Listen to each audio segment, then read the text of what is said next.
Okay, so I would like to ask you if there was any pressure on you on adapting Lovecraft's story that has already been adapted.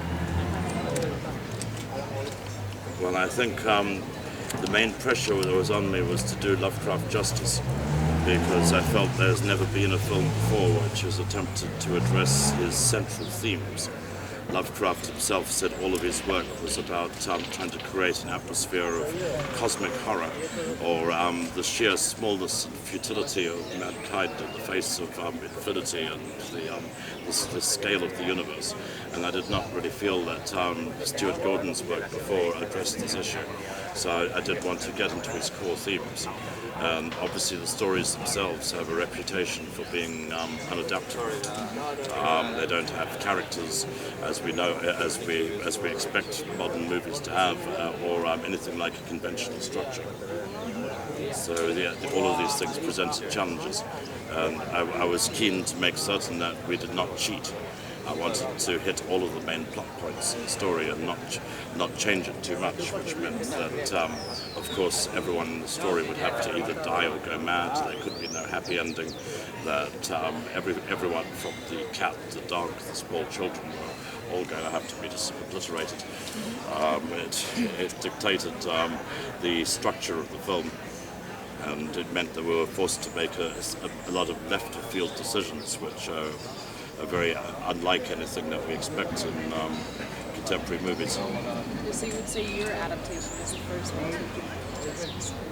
I think of the adaptations that are directly credited to Lovecraft, because there's films which are strongly influenced by him, which aren't Lovecraft stories, which have done a better job, like John Carpenter's The Thing, which have had better budgets, but for stories which are films which are directly adapted from his main stories, I think colour is maybe more faithful to his spirit.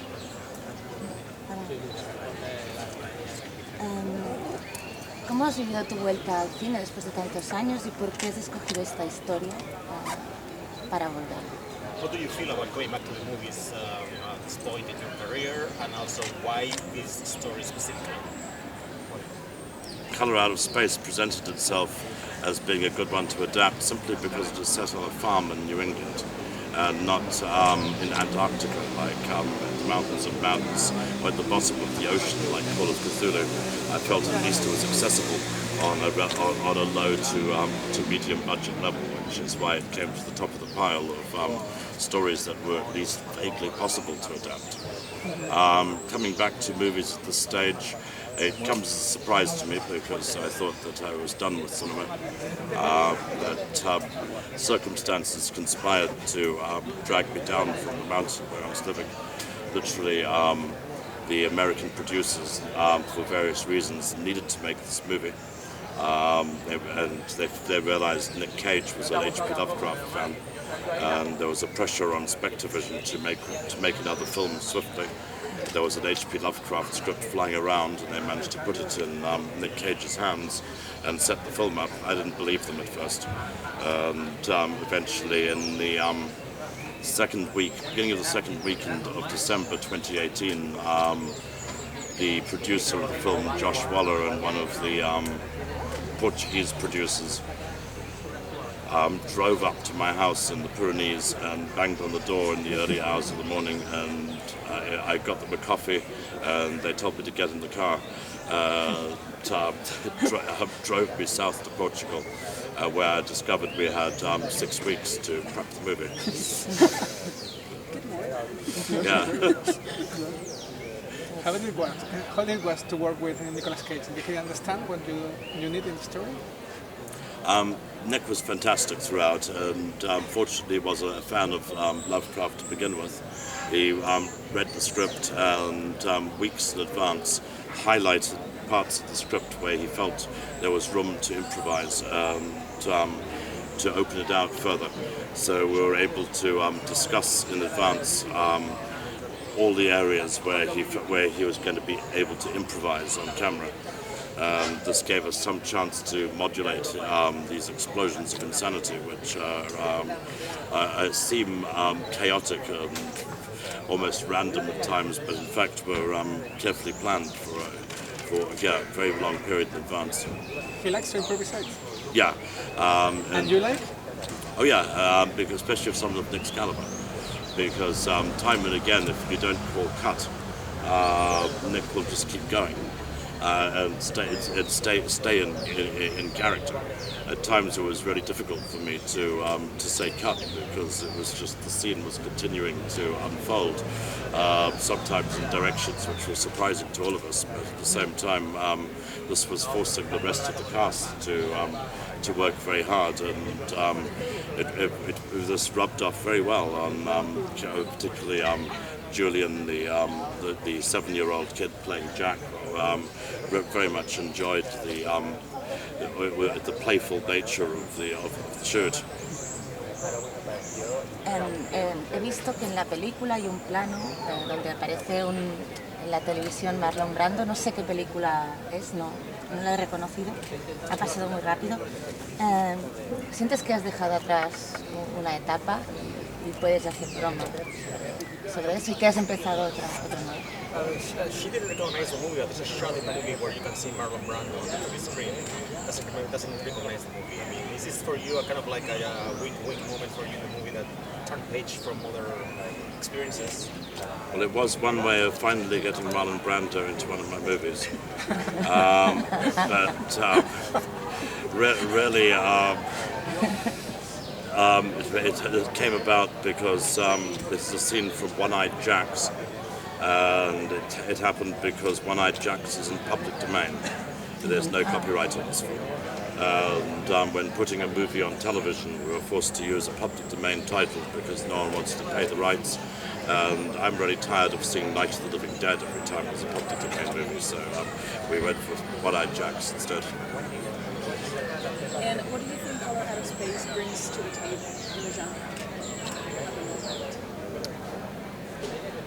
Well, I think it's time for Lovecraft and his older gods to return, and I would hope that this film, which will prove by making money, which it already has done, it's in the black.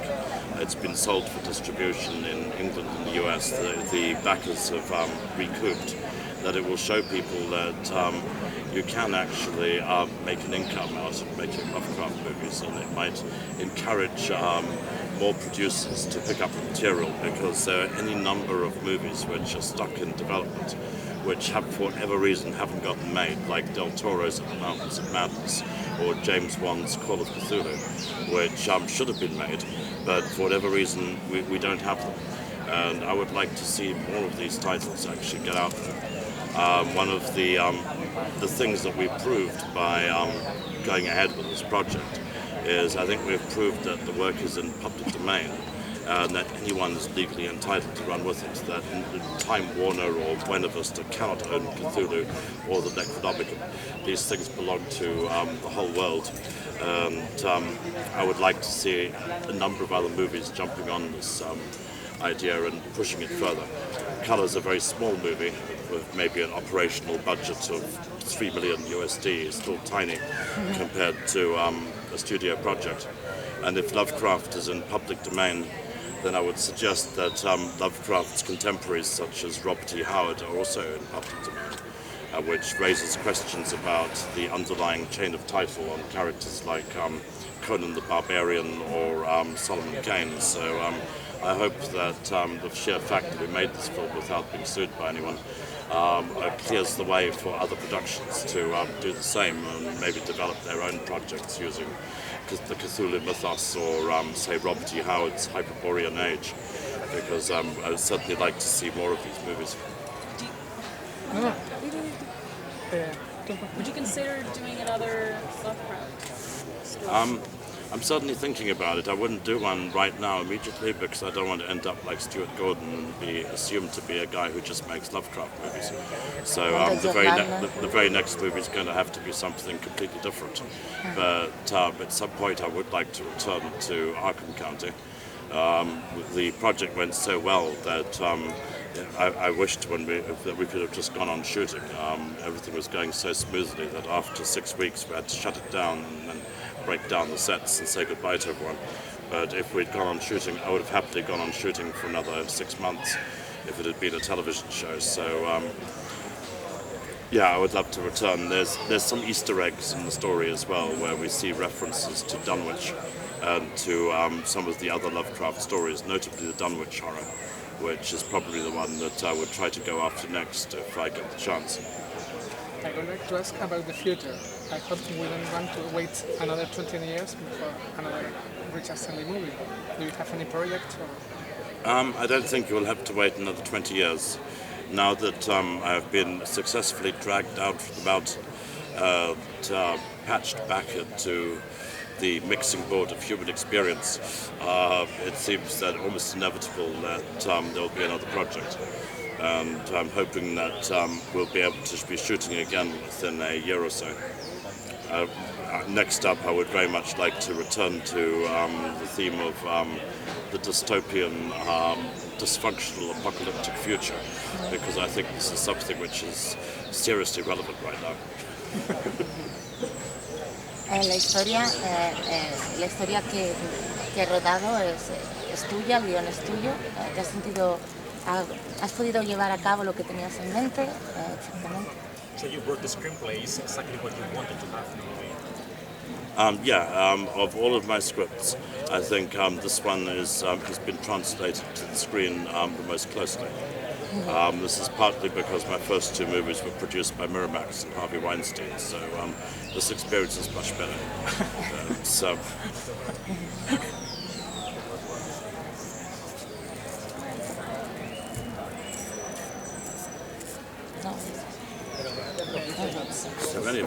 Una pregunta más. Sí. Es sobre el tema musical, es decir, él había trabajado con Simon Boswell, un poco todos esperábamos que volviera a trabajar con Simon, es decir, la experiencia a nivel musical en esta película, ¿cómo ha ido? Yeah, so he is asking for Brian Boswell. I mean, like, we were waiting for like a soundtrack by Brian. Simon Boswell. Sorry, Simon Boswell. Why didn't it happen? I love Simon and I love his work, and personally was always hoping that Simon would do the score. But unfortunately, there was a problem with the somewhat psychotic approach of the main producer on Colour, who was coming off a background. Prior to Colour, he'd spent 8 years in the Marine Corps. Part of his approach to the project was he had a principle of divide and rule. Part of the deal was that they wouldn't allow me on this project to hire or work with anyone that I'd ever worked with before. That included Simon, that included Kareem Hussein, my initial choice of DP. That included Joseph Bennett, my normal production designer. For whatever reason, they felt that I should not be allowed to call upon any friends or anyone I'd worked with before. We used a totally Portuguese crew, and all of the heads of department were people who I'd never met before Colour, which presented certain challenges. Initially, I tried to bring on a friend as an assistant, but my assistant was fired off the project 3 days before it began, and I realized there was no way I was going to be allowed an assistant or even making telephone calls or making contact with the outside world from the set became quite hard. And I think about 3 or 4 days before the thing started, I realized the only way it was going to work was if I basically did it completely alone and went on to that thing without the benefit of having any friends to second my opinion or to be able to ask anyone's advice on what was going on, which it was a crazy tactic on their behalf, but it worked out well for me psychologically, because once I realized that actually I could do it without anyone else's help, and once the team started pulling together, I think we ended up being able to produce some results which were very different from my previous work.